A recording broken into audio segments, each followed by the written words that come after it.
అనేక అబద్ధాలు కూడా వారు చెప్తున్నారు కాలేజీ గురించి. కాలేజీ వరంగల్ జిల్లా ముద్దుబిడ్డ కాలేజీ వాళ్ళందరూ కూడా నిన్న మా రాసి మా జనగామ నియోజకవర్గం నుంచే ఒక పెద్ద మనిషి వాడు పంపించిండు.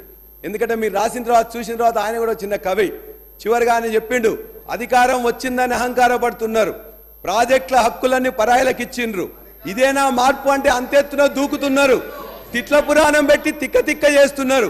విన్నావా కాలోజీ కాంగ్రెస్ పాఠం, మొదటికే మోసం తెచ్చిన మొండి చేయి వాటం. జై తెలంగాణ. శ్రీ పాయల్ శంకర్ గారు.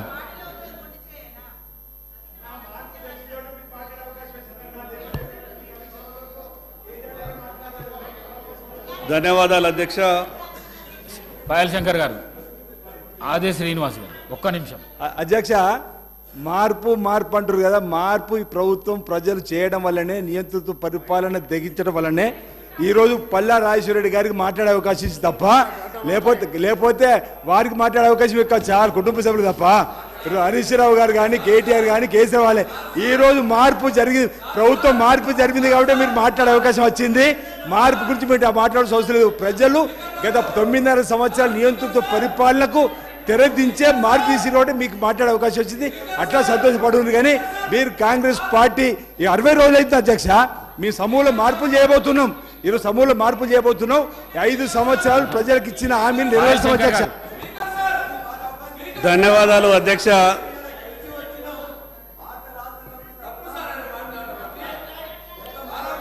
అధ్యక్ష,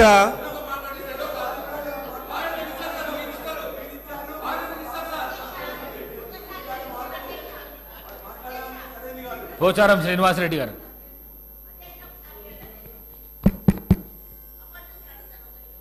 అధ్యక్ష, గౌరవ రాష్ట్ర శాసనసభ వ్యవహారాల శాఖ మంత్రి గారు శ్రీధరబాబు గారు ఒక విషయం అన్నారు అధ్యక్ష. అసత్యమైనటువంటి ఒక మాట వారు అన్నారు. బీజేపీ మాకు ఫ్రెండ్లీ పార్టీ అని. ఇది ఖండిస్తున్నాను. మా ఫ్రెండ్లీ పార్టీ ఎంఐఎం పార్టీ అన్న సంగతి తెలుసు, కానీ మాకు బీజేపీ ఫ్రెండ్లీ పార్టీ అని తెలియదు. దాన్ని ఖండిస్తున్నాం. దయచేసి ఆ రికార్డును తొలగించండి. రెండవది ఇవాళ ముఖ్యమంత్రి గారు కూడా హౌస్లో ఉన్నారు. సమాధానం కూడా వారు చెప్పబోతున్నారు. ఈరోజు సమాధానం వారిదే ఉంది. ఎప్పుడు కూడా మేము ఈర్ష్య పడతలేము. అధికారం వస్తుంది పోతుంది.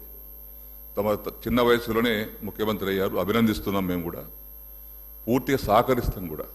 5 సంవత్సరాలు నిండుగా మీరు పరిపాలించాలని భగవంతుని వేడుకుంటాం. దాని సరిపడి సహకారం చిల్లలమ్మల రాజకీయాలు చేయకుండా, చిల్లలమ్మల రాజకీయాలతో కాకుండా సభా హుందతనాన్ని దేశానికి ఆదర్శవంతంగా ఉండే విధంగా తమరు కూడా చర్యలు తీసుకోండి. ఇక్కడ వారు మాట్లాడినా ఎవరు మాట్లాడినా కానీ ఇది చాలా విలువైన పవిత్రమైనటువంటి సభ. ఇది ముఖ్యమంత్రి గారు వారు అయ్యారు. మాకు ఈర్ష్య లేదు. అవుతుంటాం పోతుంటాం. ఎవరికి అధికారం శాశ్వతం కాదు. ఇక్కడ ప్రజల ఇష్టం. వారిని ఎక్కడ కూర్చోబెట్టారు, మమ్మల్ని ఇక్కడ కూర్చోబెట్టారు. మేము ఒకటే కోరుకుంటున్నాం, ఏంటంటే ప్రతిపక్ష పార్టీగా తమరు ఇచ్చినటువంటి హామీలను నెరవేరుస్తామని చెప్పారు. జ్ఞాపకం చేస్తున్నాం వాటిని. అది చేస్తే మీకే మంచి పేరు వస్తుంది. అది అన్ని హామీలు ఫుల్ఫిల్ చేస్తే తప్పనిసరిగా హామీ నిలబెట్టుకున్నటువంటి ముఖ్యమంత్రిగా, హామీ నిలబెట్టుకున్న కాంగ్రెస్ పార్టీగా మీకు మంచి పేరు వస్తుందని జ్ఞాపకం చేస్తున్నాం తప్పితే దాని మీద ఏదో పగడ్బందీగా దాన్ని పట్టుకొని విమర్శించాలనేటటువంటి ఆలోచన మాకు లేదు. జస్ట్ మీకు జ్ఞాపకం చేయడానికి కోసం మాత్రమే 6 గ్యారంటీలు ఏది ఉన్నాయో అందులో 13 గ్యారంటీలు ఉన్నాయి. దాన్ని మీరు జ్ఞాపకం చేసి అమలు చేస్తే మీకు మంచి పేరు వద్ద చెప్పడానికి చేస్తున్నాం అధ్యక్ష. అదేవిధంగా పొన్న ప్రభాకర్ గారు బస్సుల మీద చర్చ జరిగినప్పుడు అది కన్సర్న్ మంత్రి కాబట్టి వారు అప్పుడు లేచి మాట్లాడవచ్చు. కానీ ప్రతి ఒక్కరు లేచి మాట ఎట్లా అధ్యక్ష? ఇది ప్రతి ఒక్కరు లేచి మాట్లాడుతున్నారు. వినండి. ఇదే వద్దంటున్నాను. ఇదే పొన్న ప్రభాకర్ గారు ట్రాన్స్పోర్ట్ మినిస్టర్గా బస్సుల మీద చర్చ జరిగినప్పుడు అట్లా లెజిస్లేటివ్ పార్టీ మినిస్టర్గా వారికి హక్కు ఉంది. కన్సర్న్ మినిస్టర్ మీద సబ్జెక్ట్ చర్చ జరిగినప్పుడు వారికి హక్కు ఉంది. మనం ప్రతి ఒక్కరు లేచి మాట్లాడుతుంటే ఉదాహరణ ఉండదు కదా. మీకు సమయం ఇస్తారు వారు. ఇప్పుడు నాకు సమయం ఇచ్చారు, లేచి మాట్లాడుతున్నా. నేను అరగంట నుంచి చేతులు లేపుతున్నా. నేను లేవలే మళ్ళీ మధ్యన.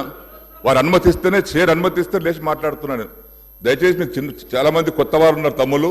మనం అందరం కలిసి పనిచేసుకుందాం. 5 ఏళ్ళు బ్రహ్మాండంగా రాష్ట్ర అభివృద్ధి చేస్తాం. పేదల సంక్షేమం కోసం పనిచేస్తాం. 100% మా సహకారం ఉంటుంది. మాకు ఈర్ష్యావి సంవత్సరంకి వస్తాం, 2 సార్లకు వస్తాం, 3 సార్లకు వస్తాం. మాకు అక్కడ ఆశలేం లేవు. ప్రజలు ఇష్టం, మీరు అక్కడ మేము ఇక్కడ. కాబట్టి అందరం కలిసి రాష్ట్రాన్ని కాపాడుకుందాం, ప్రజలను కాపాడుకుందాం. దయచేసి ఆ విధంగా అందరూ కూడా సహకరించవలసిందిగా, తమరు కూడా ఆ విధంగానే రూలింగ్ ఇవ్వవలసిందిగా దయచేసి విజ్ఞప్తి చేస్తా ఉన్నాను.